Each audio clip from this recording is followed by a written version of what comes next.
WLWT News 5, leading the way with breaking news. Just a devastating scene in Louisville over the past 24 hours after a UPS plane caught fire and exploded. Thanks for joining us at 4 o'clock. I'm Lindsay Stone. And I'm Ashley Kirkland. Right now, at least 9 people are dead and 2 are in critical condition. Governor Andy Beshear has declared a state of emergency there. He's expected to talk alongside Louisville's Mayor Craig Greenberg at any moment now. We'll bring you that when it comes up live. But first, we do want to start out with WLWT News 5 anchor Mike Dardis, who has more on the rescue efforts and the recovery still underway right now. Mike. Hey guys, you know, this is really an astounding number. 16 people unaccounted for. Can you imagine those families wondering and worrying what happened? Officials are saying they expect that death toll you talked about to go up. And now they're doing that news conference. We're going to go to it live right now in Louisville. Here it is. Everybody good? All right. Good afternoon. It's now been about 23 hours since the catastrophic plane crash of the UPS flight that was headed from here, Louisville, Kentucky, to Honolulu. The mayor, the congressman, and I have just visited the site, both where the plane first impacted, both structures and the ground, and then when the last portion of it came to rest. As governor, I've seen a lot. I've had to order freezer trucks in a pandemic. I've walked the line of an F4 tornado through my dad's hometown. I've seen towns hit by flooding we'd only describe as biblical, and what this scene is violent. Where the plane hit, at best, is destroyed. What you see are mangled remnants of what was in its path, completely burnt and blackened. Where the plane hit and where the initial explosion happened, you have significant damage. And then, like a lot of these disasters, just 5 or 6 feet away, not even the paint is disturbed on another vehicle or another building. As we walked through, there were a couple things that I thank God for. The restaurant, fully intact, could have had a lot of people, could have caused additional losses of life. Those owners have opened up their restrooms that the first responders are able to use, and for that, we're grateful, and I look forward to thanking them in person. The other thing we see are first responders from all over the area working seamlessly. Until you see their actual shirt up close, you couldn't tell one was from one department and another was from a different one. Thankfully, there's been a shift change, and most of the individuals that were out all night heroically fighting a massive fire that is under control with only a few hot spots left. Thankfully, most folks that were out late last night are sleeping if they can sleep, with a whole new group that is out. Why? Because these departments are sending everybody. They are all working together. It's an incredible credit to cooperation. In tough news of the day, our fatality count is now up to 11. I expect it to reach 12 possibly by the end of the day. And there are a handful of other people that we're still searching for that we hope weren't on site and that we hear were somewhere else. The other piece of news is we are moving from a rescue to a recovery mode. We do not expect to find anyone else alive in the area. Because of that, we now move and put the safety of the first responders at the top of the list. And so we're going to have limited operations at night, because if you walk through this debris field, it's very easy for somebody to get hurt. And we want to make sure that everyone on site is safe. After disasters, we have lost people. And I don't want that to happen here. Not from a heart attack through overexertion, not through somebody tripping and hurting themselves at night. So these individuals have sacrificed for us. They've shown such incredible bravery, and we're going to make sure that we put their safety first. FBI is joining us today with our special agent in charge. They're going to be working with the NTSB on cataloging the debris and with debris removal. What that means is they'll be working through all of those reports that are coming in through the city, who did a great job in setting that website up very, very quickly. That's actually one of the newest innovations that I've seen in response to something like this. So, Mayor, thank you for doing that. But the FBI is going to provide their agents to go to those scenes. So if you've reported debris removal and the FBI knocks on your door, that's the reason. I think that's just important for people to know.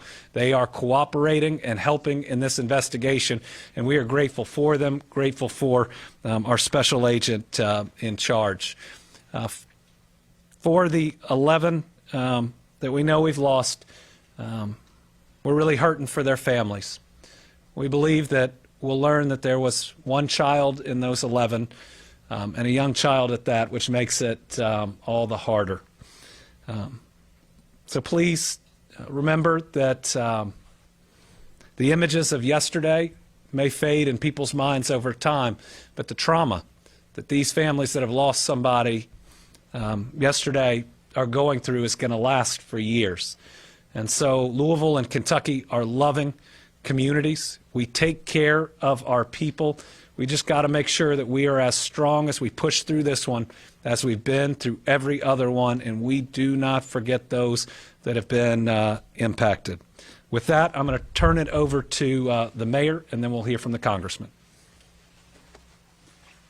Thank you, Governor Beshear. Thank you for your leadership since the initial moments of this horrible tragedy, and for the cooperation and partnership between the state and local federal authorities.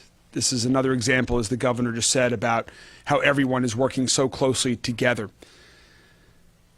What we just saw at the crash site is devastating beyond words. The impact and intensity of the wreckage, of the charred wreckage, is unlike anything I've ever seen before, and certainly nothing that I ever want to see again. All right, if you are just joining us, thanks for sticking with us here for News 5 at 4 o'clock. That was an update from Governor Beshear and Louisville's Mayor Craig Greenberg. And we now know that at least 11 people are dead. That death toll has gone up from what we knew to be 9 before. And unfortunately, that does include a child. They also said this has gone from a rescue mission to now a recovery mission. And you could see the emotion in this crew's face as they talked about what they've experienced over the last 24 hours. Just a heartbreaking situation. We've also received an update just an hour before this press conference. The NTSB talking for the very first time. They arrived on the scene earlier today. Officials saying an engine detached from the wing of the plane during takeoff. After being cleared for takeoff, a large plume of fire in the area of the left wing occurred during the takeoff roll. The plane lifted off and gained enough altitude to clear the fence at the end of runway 17R.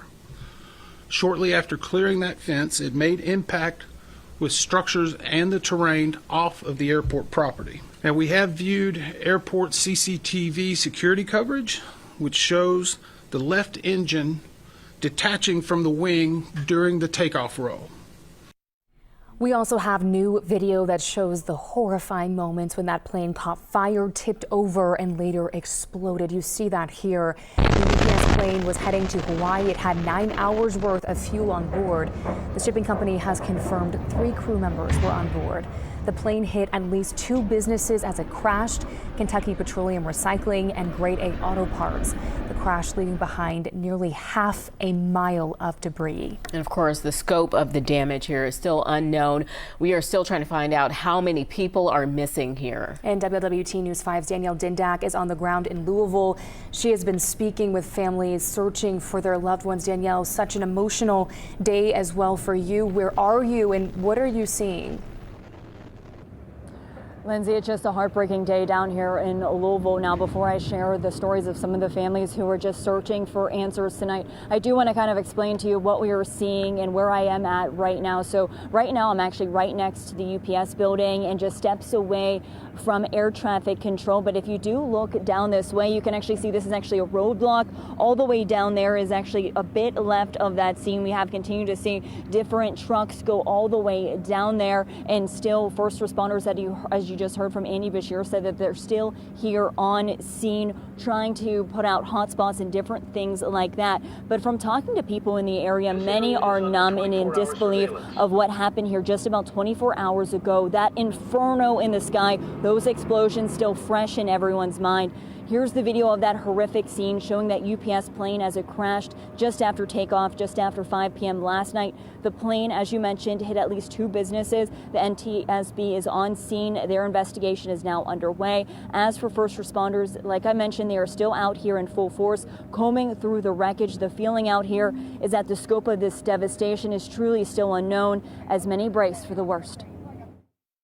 Just the heat immediately that all of us felt was so terrifying. Seeing all of my friends and coworkers and customers in panic, it was like a movie, unreal. But you don't ever think it would happen to you. And then when it does, it's just, you don't even know how to deal with it, think about it, or deal with it, It's like something you have to see every single day in your mind over and over and over. Just hard to put all of this into words. Now, one of the most heartbreaking parts of our day was when we were at the Family Unification Center. Now, when we were out there, we had a chance to talk to many families who are searching for their loved ones tonight. Many were crying, saying that they're just asking for people's prayers. They're holding on to hope. You can also see many were actually got there last night, saying that they're hoping for each other, that their loved one comes home. And of course, that's a hope for everyone tonight. But as Governor Andy Beshear said, it might be time now to brace for the worst. Now reporting live in Louisville, Danielle Dindak, WBT News 5. Danielle, you mentioned you were at that reunification center, and I know you were speaking to these families. What did they say? How do you even begin to process something like this in this horrible waiting period? Yeah, Lindsay, I think we were all just trying to process this all together. One family actually were hand in hand having a small prayer circle, telling us that they're missing 2 of their family members. Another group of just small young kids came up to us and they said that they were looking for their mother. Then 2 brothers were looking for their sister. It's just so hard to process all of this, especially as they could just continue to wait. Hopefully they get some good news tonight, but I think, like I keep saying, that as of right now, they might just be bracing for the worst. Just a heartbreaking situation.